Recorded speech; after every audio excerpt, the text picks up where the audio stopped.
Good day, Antigua and Barbuda. My name is Via Dublin. I'm the CEO of the National Training Agency of Antigua and Barbuda. And this afternoon, I'm here to speak with Mr. Lindley Winter, who will be leading out in a TVET program. Now, Antigua and Barbuda has signed on to the free movement, the CSME, like many countries in the OECS. Now, this has some advantages as well as some disadvantages for Antigua and Barbuda. It gives our people the opportunity to move and to work freely within the region. And one of the categories of persons who can move freely in the region are artisans. So if one is certified, if one is qualified, he's able to move throughout the CARICOM region and to work in any country.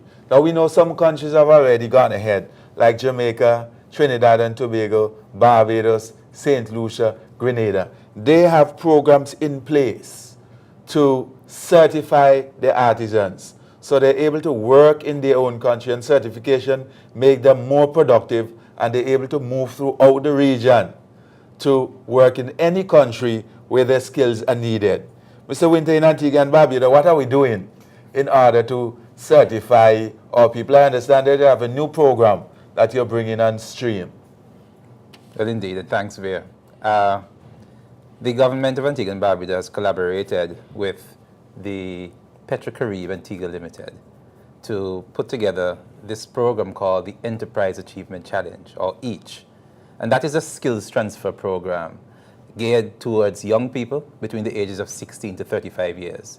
Now, it's a program which runs for 20 weeks, in which they do skills attachments with experienced practitioners. But over that 20-week period, they will be able to cover as many as 480 hours to as little as 300 hours worth of contact time in various trades. As a matter of fact, 15 different trades. Wow. And that is part of that whole process towards helping to equip our workforce with persons who have the at least basic skills to enter into that kind of endeavor.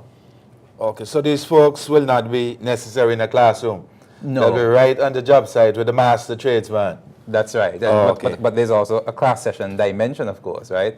2 days per week, they'll be involved in some sessions which are really geared towards building the whole culture in terms of professionalism for the world of work. So be introduced to things like customer service, ethics, and things of that sort, to really equip them with the communication skills and so on as well, necessary, not just in terms of the skills level, but also at the level of how to speak with persons on the job.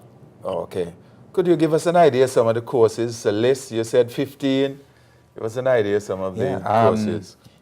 We have auto body repair, there is automotive electrical repair, there is auto mechanic repair, basic carpentry, clothes making, electrical wiring, horticultural and landscaping, joinery, plumbing, refrigeration, sewing machine repair, shoe and apparel repair, small engine repair, upholstery and welding. Those are what constitute that 15. And that's only, of course, a small group in the world of trades that we are involved in Antigua and Barbuda.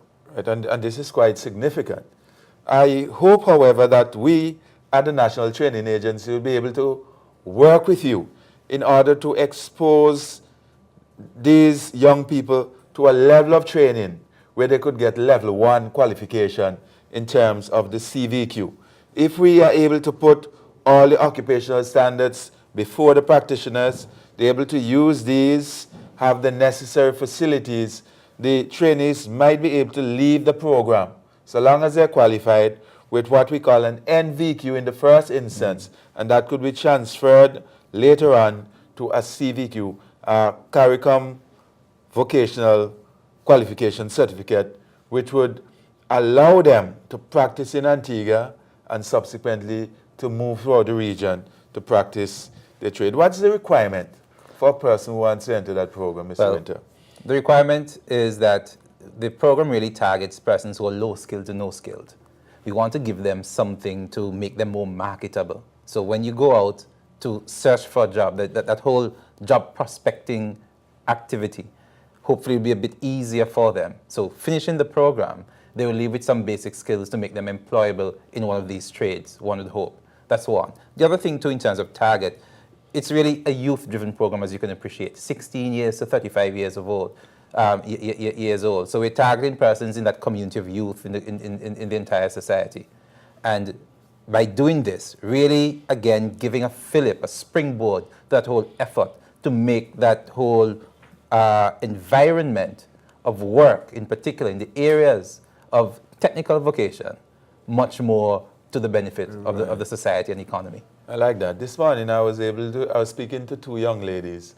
One is working at a hotel as a maintenance worker. She's doing maintenance. And the other one works at the government workshop as a mechanic.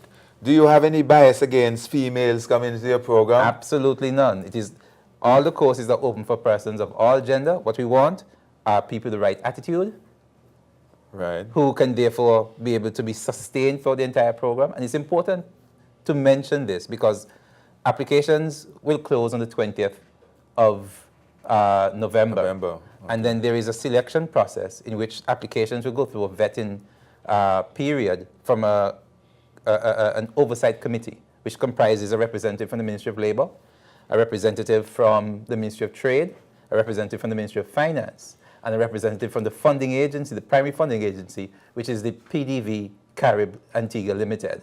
Right. And they'll go through the applications, and then there's an interview process as well to take place.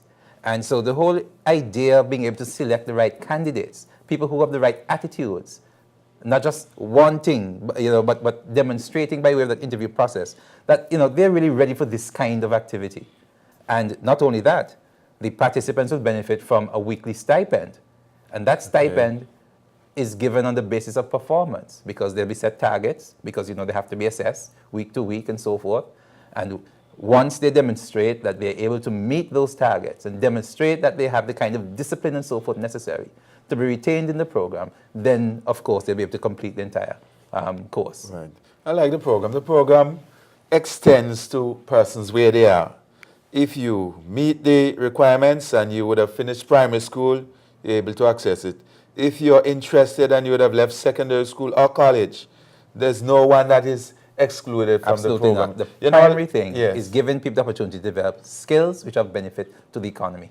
And these are skills that we really need. As we look around Antigua and Barbuda, we see that we are giving about 4,000 work permits a year. It seems like there's a lot of work in Antigua and Barbuda really, but we do not have the labor force that we need. So this is an opportunity for young people to come and to access this training.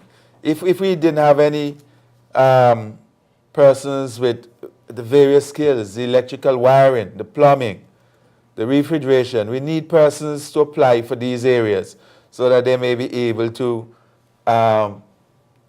contribute to the development of Antigua and Barbuda. I think it's a very good program, and I want to congratulate you on this program that the government will be rolling out, and we will be willing to work closely with you to make sure that these persons get a recognized qualification. And subsequently, if they would have had the desire to move to a next level, they could access the level 2 by looking at the requirements and probably be able to organize the next program to take care of those who want to move on. Once there's funding available, so one never knows. I've been consulting with persons in your office as far as how trainees can benefit from some certification after this program is completed, but also to, as we have spoken about, the practitioners themselves, because we know a number of our practitioners, very skilled, but they have no actual certification. So these are some of the things that we want to come out of this program as a benefit to the people who participate in both ends, as trainees and also as practitioners. And for everyone's, just for general information as well, it's important to highlight where application forms can be had. Right. They can go to the National Training Office on Upper Church Street, just east of the Anglican Church there, your office. They can go to the Ministry of Finance, the Ministry of Education, the Ministry of Labor. There are also several practitioners who have agreed to be holders of applications. For example, there's Frank Thomas down at St. John's Street in Wapping Lane. He's a joiner. There's also Loris Gordon down in Martins Village. He's an automotive electrical repair person. And there's also Werner Meyer's place on All Saints Road. Right? So Right. those are some of the places where applications can be had. And also Mr. O's place, the shoe clinic in Nelson Alley. Right. So those are some of the places where persons can go and get applications. So there isn't any excuse for any young person who wants to access some training. Well, we certainly hope not. We try to so- make it as accessible as possible, and one of the most important things, though, the applications are also available online at the government's website. But applications will be received at the Center for Operations, which will be at the old Otto's Primary School building on the top of Otto's Hill, where Youth Skills used to operate in the 1990s. Right. From now, every workday until the 20th of November, between 12 o'clock and 3 p.m., 12 noon and 3 p.m. So persons could bring completed application forms there. So we're very happy to be part of this program, and we hope that all those young persons who are in the age group that was mentioned will access this training and will be able to reach their own objectives and to help us as a country to be more productive.